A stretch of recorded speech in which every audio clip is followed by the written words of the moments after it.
Alors maintenant, comment on les compte, ces nombres d'oxydation?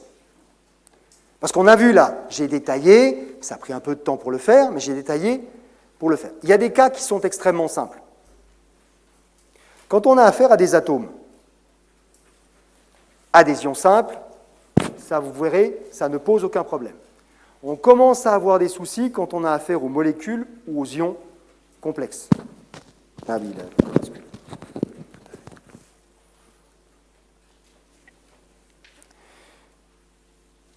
Un atome, ça n'a pas perdu d'électrons, ça n'en a pas gagné. Donc il est dans son état normal. Pas de gain, pas de perte, nombre d'oxydation, 0. Fin, c'est tout. D'accord? Donc ça veut dire que le fer en tant que fer, le soufre, c'est une espèce de cristal jaune, d'accord, qu'on trouve au bord des volcans par exemple, c'est 0. Le carbone, le graphite, d'accord, celui qu'on va avoir par exemple quand vous passez le dos d'une cuillère au-dessus d'une bougie, vous savez, ça devient tout noir. Ça, c'est 0. Si c'est un ion simple, ben, c'est pas compliqué. Ça se voit combien d'électrons il a gagné ou il a perdu. Prenez l'exemple du sodium, Na+, on voit bien qu'il a perdu un électron. Donc son nombre d'oxydation, c'est plus 1, parce qu'il a perdu un électron. Une charge négative, donc il est à plus 1. Voilà. On prend les chlorures de tout à l'heure, mais on voit bien qu'ils ont gagné, ces chlorures, un électron. Donc ils sont à moins 1, une charge négative de 3. Ceci étant dit, il peut y en avoir plusieurs. Hein. Le fer 3+, lui, il en a perdu 3 d'électrons. Donc comme il a perdu 3 électrons, ça fait plus 3. Voilà. Donc, atome, tout simple. Ion simple, tout simple aussi. D'accord? Pas de souci. Ça, c'est facile. Il y a juste à regarder et on sait. Pour les molécules et les ions complexes, là, ça va être à peine un peu plus compliqué. Mais vous allez voir, pas non plus au-delà du raisonnable. Il suffit de lire et d'appliquer les règles qui sont les suivantes. À partir de la structure de Lewis, le nombre d'oxydation de chaque élément est égal à la charge qu'il porterait par comparaison avec la couche externe de l'atome neutre si on lui attribuait arbitrairement les électrons comme suit. Pour les liaisons homoatomiques, les électrons du ou des doublets de liaison sont partagés équitablement. Pour les liaisons hétéroatomiques, les électrons de la liaison sont attribués au plus électronégatif. C'est simple, c'est clair, pas de souci, d'accord? En plus, vous avez vu comme ça se lit bien? Ouais, bon, c'est vrai que présenté comme ça et envoyé en bloc, ça ne fait pas forcément super sens. Mais vous allez voir, quand on prend un exemple, en fait, c'est juste évident. On prend le dioxygène. Donc, le dioxygène, c'est 2 fois le même atome, donc on est dans le cas d'une liaison homoatomique. Le même atome.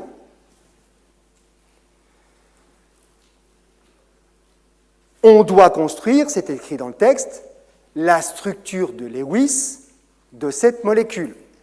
Pour construire une structure de Lewis, on doit, si on fait ça tout bien comme il faut, d'accord? Mais je repars du début, connaître le remplissage de la couche la plus externe de l'atome. En l'occurrence, l'oxygène, c'est 1s2, 2s2, 2p4.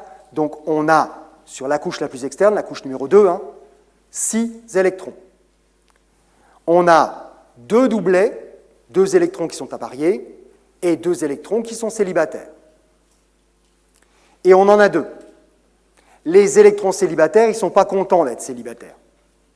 Mais là, en l'occurrence, sur un même atome, ils ne peuvent pas se rassembler. D'accord? Ce n'est pas possible.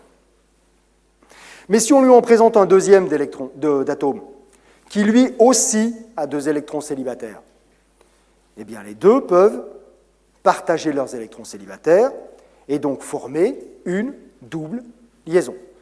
C'est la représentation classique de la molécule de dioxygène selon les principes de Lewis.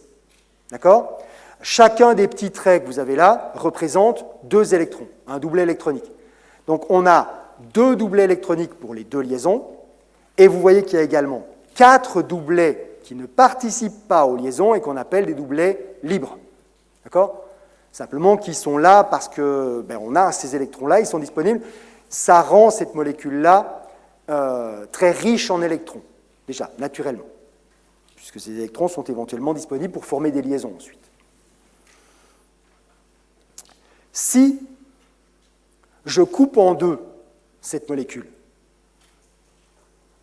qu'est-ce qui va se passer? Règle numéro 1, dans le cadre d'une liaison homo-atomique, je partage équitablement les électrons du ou des doublets formant la liaison, des liaisons. Ça veut dire que là, j'en avais 4, puisqu'il y a 2 liaisons, j'en donne 2 à chacun. D'accord? Donc jusque-là, il n'y a rien de miraculeux. Si vous savez dessiner la formule de Lewis de l'espèce, vous coupez en 2, d'accord, équitablement au niveau de la liaison. Et ensuite, le nombre d'oxydation, c'est la différence entre le nombre d'électrons que devrait avoir l'atome s'il était tout seul et le nombre qu'il a une fois qu'on a réparti les électrons. Normalement, sa couche externe, l'oxygène devrait avoir 6 électrons. Là, dans mon modèle, une fois que j'ai réparti équitablement, d'accord, il en a 6 aussi. Donc, le nombre d'oxydation, c'est 0. Voilà. Et ce que je viens de faire là, c'est-à-dire trouver que c'est 0, quand j'ai une molécule homo-atomique, sera vrai tout le temps. Toutes les molécules homo-atomiques ont comme nombre d'oxydation 0. Et c'est logique, puisque comme ce sont uniquement les mêmes atomes, ils ne peuvent pas se voler des électrons les uns les autres, ils ont tous la même propriété.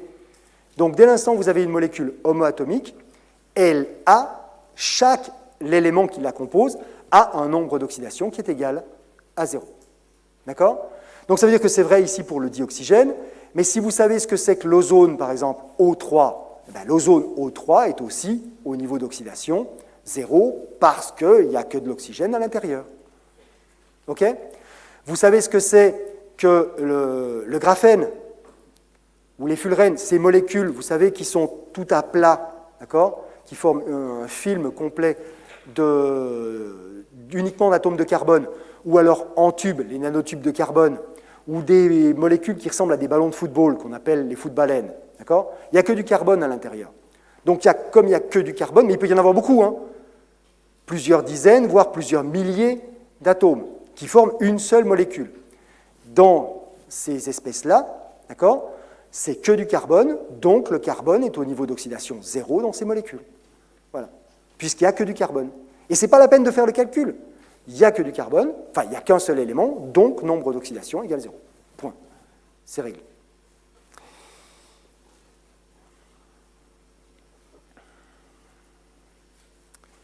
Maintenant, je prends une molécule hétéroatomique. La règle pour les hétéroatomiques, c'est le plus électronégatif qui prend les électrons. Donc d'abord, je vais construire le modèle de Lewis. L'oxygène, c'est comme tout à l'heure, 6 électrons périphériques. L'hydrogène, c'est simple, il n'y en a qu'un d'électron, donc il n'y a qu'un électron périphérique. Ce qui veut donc dire que, d'accord, en faisant un peu le même schéma que précédemment, mes atomes sont comme ça, j'ai 2 électrons célibataires sur mon oxygène central, 2 électrons célibataires sur les 2 hydrogènes qui se trouvent à côté, ça me fait donc 2 liaisons entre l'oxygène, enfin une liaison entre chaque hydrogène et l'oxygène. Et vous avez vu que j'ai rapproché, d'accord, les électrons pour faire la liaison de l'oxygène. Pourquoi ? Mais parce que je sais que l'oxygène est plus électronégatif que l'hydrogène. Pourquoi ? Mais parce que je sais où mettre l'oxygène dans le tableau périodique par rapport à l'hydrogène. D'accord ? L'hydrogène se loge entre le bore et le carbone, et l'oxygène est encore plus à droite dans le tableau périodique que le carbone.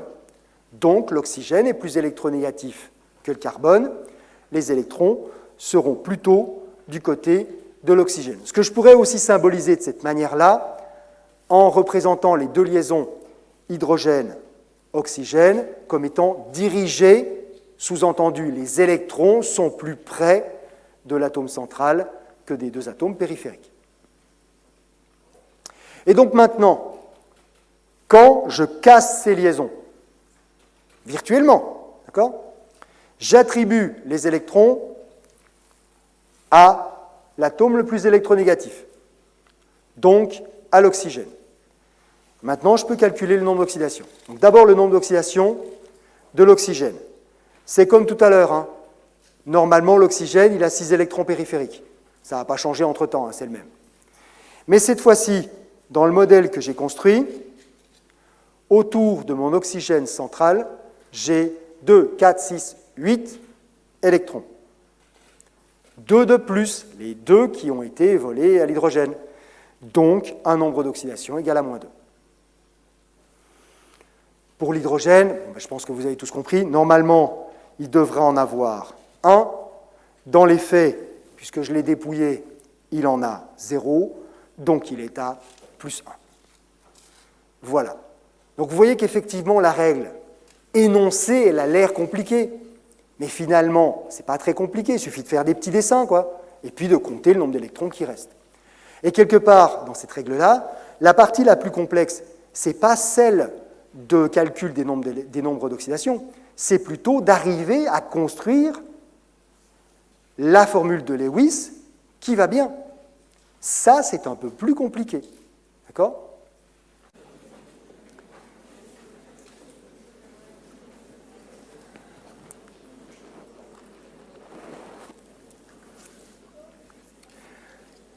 On fait un deuxième exemple, et là, vous allez voir, parce qu'on monte en difficulté, on va combiner de l'homo nucléaire, de l'homo atomique, et de l'hétéroatomique.